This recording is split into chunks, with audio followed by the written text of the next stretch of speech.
Bagi sebagian orang, HP adalah pisau, bagi sebagian orang HP adalah obat candu, bagi sebagian orang HP itu kayak api.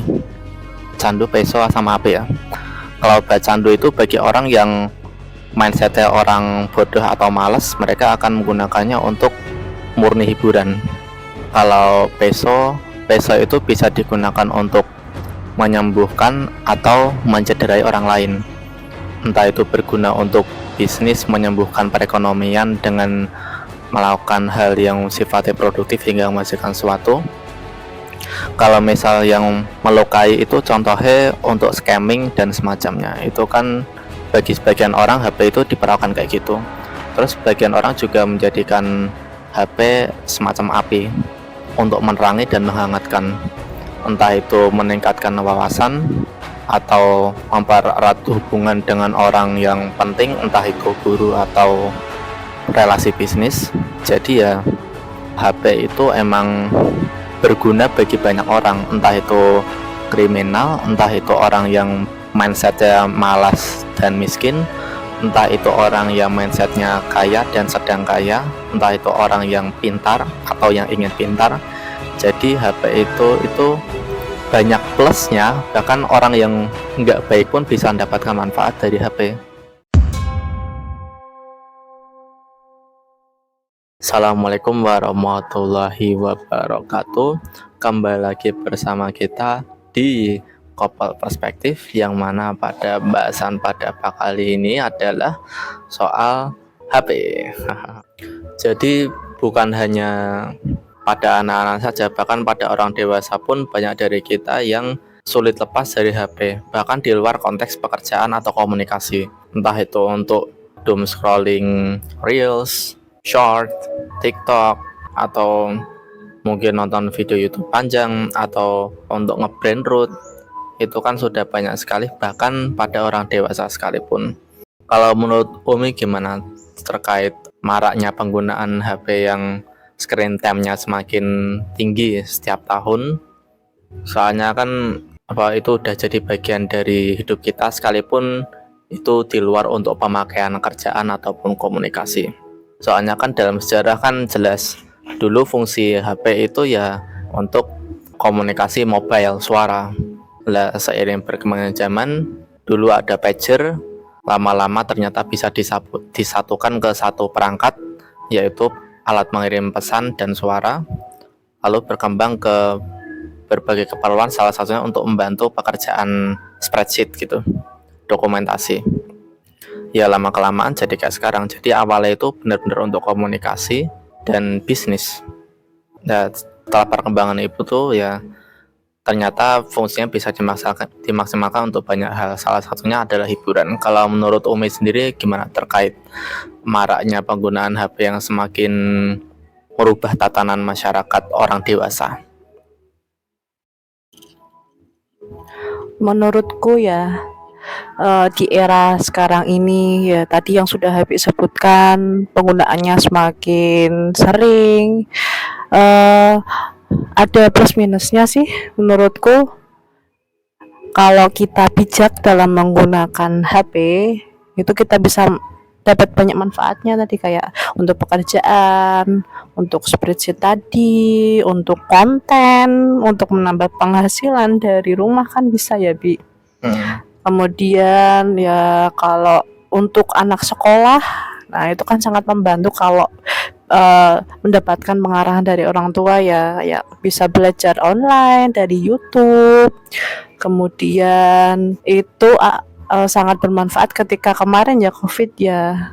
Nah itu kan nah itu benar tadi, itu HP itu jadi pedang bermata dua ya. Kalau kita tidak bijak menggunakannya ya tadi kita bisa doom scrolling, banyak terlena ya. Bahkan aku sendiri pun juga kayak gitu, kadang kalau lagi capek, lagi nggak ngapa-ngapain, enak ya kita bisa scrolling apapun.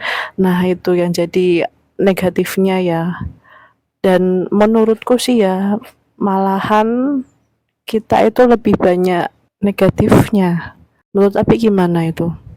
Kalau aku lihat sekarang ya anak-anak zaman sekarang. Umur 3 tahun pun udah kenal screen time ya. Apa entah itu ya memang ada apa ya, ada tontonan yang bisa mengedukasi mereka, tapi kadang jadi apa ya, jadi pembelaan apa ya, jadi pembenaran untuk orang tua. Wah, ya udah ini dikasih HP aja biar bisa diam, atau enggak wah kasih HP biar makannya lahap. Nah itu kan eh, cara yang instan ya, cara cara yang instan, tapi menurutku itu salah karena ya itu tadi anak jadi kecanduan, nggak mau makan kalau nggak ada HP, kemudian bakalan tantrum kalau HP-nya nanti diambil kembali. Nah itu kan yang jadi problemnya. Kemudian berdasarkan riset ya, berdasarkan jurnal itu anak usia sekolah itu disarankan untuk tidak memiliki HP, tidak menggunakan HP tanpa pantauan dari orang tua. Kita akan dapat banyak dampak buruknya kalau kita sendiri itu tidak bisa bijak. Kita dewasa, sebagai dewasa aja mengalami brain rot gitu ya, apalagi anak-anak yang belum bisa membedakan mana yang baik mana yang benar gitu ya. Jadi itu sih, ada banyak manfaat yang bisa kita ambil, tapi banyak juga yang dampak buruk yang bisa kita tuai juga kalau kita tidak bisa bijaksana dalam menggunakannya. Jadi gini ya, kalau menurutku HP itu atau gadget atau perangkat online secara umum, bagi sebagian orang HP adalah pisau, bagi sebagian orang HP adalah obat candu, bagi sebagian orang HP itu kayak api. Candu, pisau sama api ya. Kalau obat candu itu bagi orang yang mindsetnya orang bodoh atau malas, mereka akan menggunakannya untuk murni hiburan. Kalau pisau itu bisa digunakan untuk menyembuhkan atau mencederai orang lain. Entah itu berguna untuk bisnis, menyembuhkan perekonomian dengan melakukan hal yang sifatnya produktif hingga menghasilkan sesuatu. Kalau misal yang melukai itu contohnya untuk scamming dan semacamnya. Itu kan bagi sebagian orang HP itu diperlakukan kayak gitu. Terus sebagian orang juga menjadikan HP semacam api untuk menerangi dan menghangatkan. Entah itu meningkatkan wawasan atau mempererat hubungan dengan orang yang penting, entah itu guru atau relasi bisnis. Jadi ya HP itu emang berguna bagi banyak orang, entah itu kriminal, entah itu orang yang mindsetnya malas dan miskin, entah itu orang yang mindsetnya kaya dan sedang kaya, entah itu orang yang pintar atau yang ingin pintar. Jadi HP itu banyak plusnya, bahkan orang yang nggak baik pun bisa mendapatkan manfaat dari HP, apalagi orang yang baik gitu. Jadi ya bagiku HP itu kayak peso iya, kayak api iya, kayak candu ya iya. Dan kita itu akan kesulitan untuk nasihati orang yang sudah kecanduan HP, sebagaimana kita kesulitan untuk menyembuhkan orang yang kecanduan dengan suatu zat. Dan orang akan terus memberikan manfaatnya bila dia itu ya sejak awal orangnya memberikan manfaat pada banyak orang, dan seterusnya orang yang mindsetnya, kebiasaannya dan emang niat sejak awal itu pengen nipu atau scam atau menawarkan situs judul, itu ya mereka juga akan mendapatkan benefit atau manfaat dari itu. Jadi daripada kita fokus ngomongin positif negatif, ya semua benda pun gitu. Cuman yang bikin topik ini menarik untuk dibahas itu ya karena itu HP bisa memberikan efek negatif yang sangat kuat, dan saat yang sama memberikan efek positif yang sangat kuat. Tergantung siapa, ya tergantung pilotnya. Soalnya itu ya ada kata-kata itu lah, pistol itu nggak pernah bunuh orang, tapi orangnya. Ini hanya medium untuk mengekspresikan isi hati si penggunanya. Jadi itu yang bikin menarik juga dari HP untuk digunakan maupun dibahas.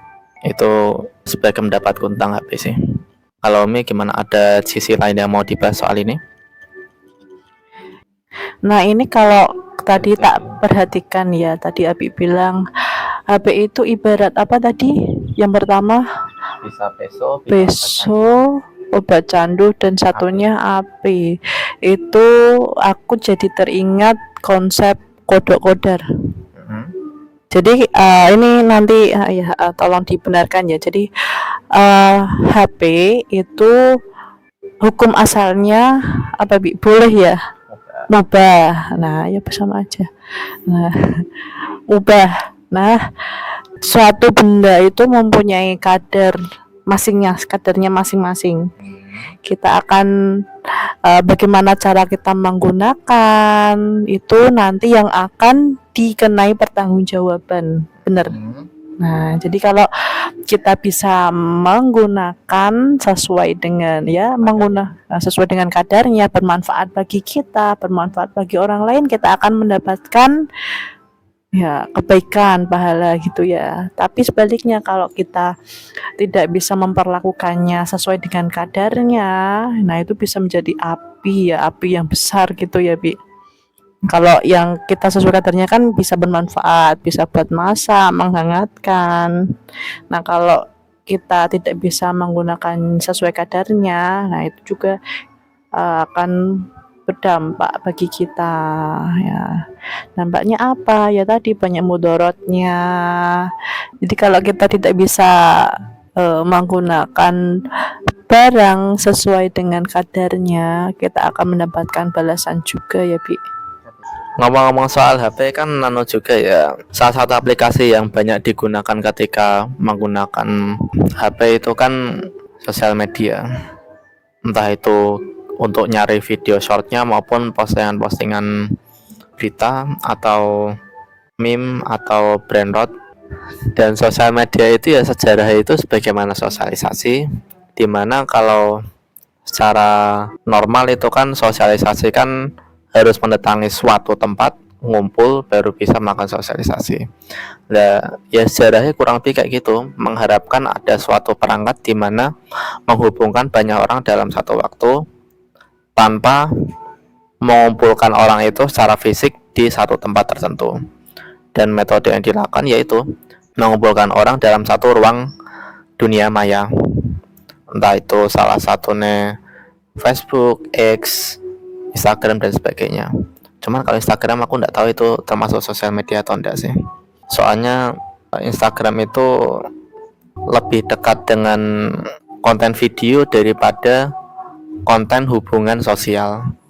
Cuman dari si sosial media pun juga memberikan pengaruh besar dalam peradaban abad ke-21 ini. Karena banyak sekali pemikiran masyarakat itu berasaskan pemikiran mayoritas, opini masyarakat secara umum. Lah, keberadaan sosial media itu mengakselerasi proses itu. Kalau dulu mungkin suatu tren itu berganti beberapa bulan atau bahkan tahun, kalau sekarang itu mungkin mingguan bahkan harian. Apa yang viral kemarin bisa jadi beberapa hari kemudian udah ndak usum lagi. Kalau bahasa Indonesia usum itu ya udah nggak tren lagi. Jadi ya dampak dari sosial media itu hampir sama besarnya dengan dampak keberadaan dari HP, karena HP pun juga meningkatkan aksesibilitas banyak kalangan masyarakat untuk bisa bersosialisasi di dunia maya. Karena seperti yang kita tahu, dulu sosial media itu pastinya itu dirilis di perangkat komputer. Kalau zaman sekarang orang yang banyak hutang pun bisa punya HP. Jadi seorang profesor pun punya value yang sama dalam beropini dengan orang yang nggak punya gelar pendidikan, asbun, dan menyesatkan. Jadi itu yang bikin sosial media menarik juga sih. Dan selain itu opini masyarakat itu juga bisa digiring untuk kepentingan tertentu. Sosial media itu sangat mengubah dinamika perkembangan dan perubahan suatu budaya di berbagai belahan dunia. Jadi ya emang dampak dari HP itu juga berkesinambungan dengan sosial media, dan itu berkesinambungan dengan tatanan masyarakat secara global. Kalau menurut Umi sendiri gimana terkait sosial media dan dampaknya secara pribadi atau orang di sekitarnya? Media sosial dampaknya ya, aku jadi tahu ya apapun hal yang terjadi di luaran sana dalam hitungan detik, bahkan apa peristiwa apa yang terjadi di belahan dunia sana. Kemudian ya apa sesuai dengan fungsinya ya, aku bisa terhubung dengan temanku walaupun jauh di sana. Aku nggak harus bertemu secara langsung. Itu sih bisa berkabar manfaatnya bagiku. Kemudian kalau negatifnya, nah itu yang jadi dilemanya ketika ada saudara yang ngumpul, malah kita asik sendiri sama HP kita, sama sosial media kita. Kita asik upload story, misal ini aku lagi kumpul sama keluargaku. Padahal kita di sini saling berdekatan, tetapi kenapa seakan-akan ada jarak di antara kita gitu loh. Itu yang apa ya, yang bikin itunya, ironinya ya, kita dekat dengan keluarga kita yang jauh, tapi kita jauh dengan yang dekat. Nah itu sih sebenarnya semua orang juga tahu ya itu ya. Kalau dampak di orang-orang sekitar, yaitu tadi ya yang sudah aku sebutin, seakan-akan orang yang sudah berada dalam radius sekitaran kita itu seakan-akan jauh gitu. Tapi bagi saudara kita, bagi keluarga kita yang tidak berada di lingkungan sekitar itu, kita merasa dekat. Seperti itu sih. Ya tadi ada manfaatnya, ada negatifnya juga gitu. Aku kembaliin ke Abi ya. Oh gitu. Jadi ya kesimpulannya ya, HP maupun sosial media itu bermanfaat untuk banyak orang. Kalau kamu adalah seorang pemimpin yang korup, kamu bisa maksimalkan itu untuk mencapai apa yang kamu mau. Kalau kamu pebisnis yang ingin makin kaya, kamu juga bisa mencapai itu secara maksimal. Kalau misal kamu adalah seorang scammer atau penjudul, kamu juga bisa mendapatkan cuan yang maksimal melalui perangkat itu dengan lebih mudah daripada 50 tahun sebelumnya. Kalau misal kamu adalah seorang pendakwah atau seorang guru, kamu juga bisa lebih menyebarkan ilmu yang kamu miliki lebih mudah daripada 50 tahun lalu dengan biaya yang lebih sedikit dan jangkauan yang lebih besar. Kalau kamu adalah seorang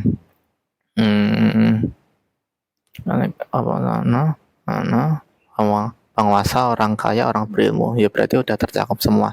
Oh ya, kalau misal kamu adalah orang yang suka pencandu, biasanya kan orang pecandu itu bukan karena ingin kecanduan, tapi karena ingin kabur dari realita yang pahit.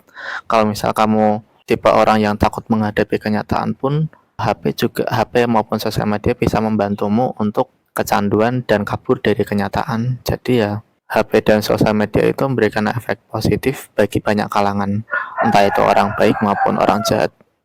Itu kesimpulanku pada video kali ini sih. Tambahan ya. Jadi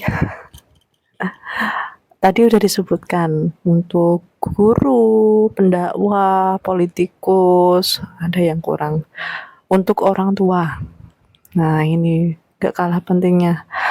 Bagi ayah bunda yang sedang memiliki anak usia sekolah, usia balita, pokoknya di bawah usia remaja gitu ya, tolong diperhatikan dalam penggunaan media sosial dan gadgetnya ya kan, karena kita tahu sekarang di era ini banyak anak-anak yang sudah terpapar screen time.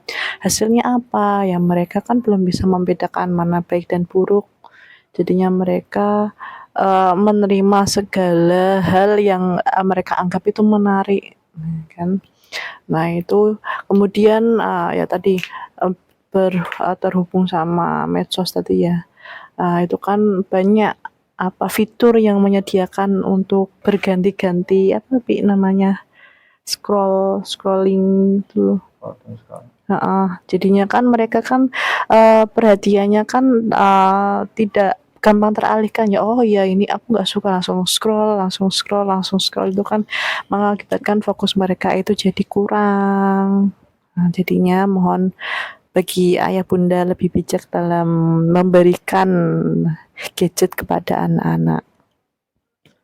Ya saranku sih buat orang tua yang anaknya masih sekolah itu jangan kasih smartphone ke anak di bawah 14 tahun. Pastikan dia udah bisa baca tulis hitung, tambah kurang kali bagi, jangan kasih dulu. Dan kalaupun terpaksa, batasi penggunaannya, gunakan aplikasi semacam Google Family, itu wajib diinstal, dan screen time-nya harus dibatasi. Misalkan bunda atau bapak itu bisa bikinin kertas kupon, setiap bantu ibu atau bapak dikasih kupon yang isinya durasi misal 5 menit. Jadi misalkan aku seorang anak, aku bantu ibu mencuci piring, dikasih kupon 5 menit. Nah, reward itu bisa dipakai untuk misalkan main HP 5 menit, 10 menit, atau main Nintendo, atau semacamnya. Jadi, kalaupun dikasih minimal harus ada transaksinya itu. Harus ada yang dilakukan untuk bisa mendapat apa yang dia mau. Jangan kasih apapun secara cuma-cuma. Dan yang kedua itu belajarlah untuk mengatakan tidak. Enggak semua hal yang diminta anak itu jangan semuanya dituruti. Kalau misal pun dia rewel, kebanyakan anak itu mentoknya itu umumnya itu cuma nangis saja. Jadi kalau misal nangis rewel dibiarin aja sampai capek. Soalnya ya nangis sama merengek itu butuh tenaga. Jadi kalau dibiarin dia capek sendiri, dia berhenti sendiri kak. Jadi ini nggak usah buru-buru menghentikan tangisan. Kalau misal dipaksa nangis, kalau nggak berani mukul ya dibentak. Yang pasti jangan semuanya dituruti. Kecuali kalau misal dia udah belajar, udah bantu orang tua, udah bantu adik, udah bantu kakak, udah bersih-bersih, mungkin bolehlah kasih reward. Tapi jangan secara cuma-cuma dikasih gitu sih. Harus ada effort untuk bisa dapat apa yang dia mau. Dan nggak semuanya bisa diiyakan. Belajarlah cara mengatakan tidak. Insya Allah anak itu bisa lebih mandiri dan bisa diandalkan. Jadi jangan sering-sering anak itu dibiarin menikmati apa yang dia mau. Soalnya kalau anak terlalu dibiarkan menikmati apa yang dia mau, yaitu dia itu bakal jadi beban gitu. Dia akan sulit diandalkan. Kalau kita butuh apa-apa, harusnya yang bantu pertama kali itu kan ya itu anak kita. Yang bisa kita andalkan ketika di masa tua kan ya harusnya anak. Dan kalau misalnya sejak kecil kita sudah manjakan terlalu sering dan kita jarang mengatakan tidak, ya akan kesulitan. Mungkin lebih dari apa yang kita bayangkan. Dan kita masih ngomongin tentang gadget. Itu kesimpulan yang bisa saya berikan terkait pembahasan dalam hal ini. Mungkin Umi mau nambahin atau ada closing statement mungkin? Bijaklah. Jadi kembali ke konsep Qadar, gunakan apapun itu bentuk barangnya, gunakan barang sesuai dengan kadarnya. Jika kita bisa menggunakan sesuai dengan kadar yang tepat, kita akan mendapatkan banyak manfaat. Sekian dari saya. Terima kasih. Semoga kita bisa berjumpa kembali dalam video yang lain. Assalamualaikum warahmatullahi wabarakatuh. Itu dulu.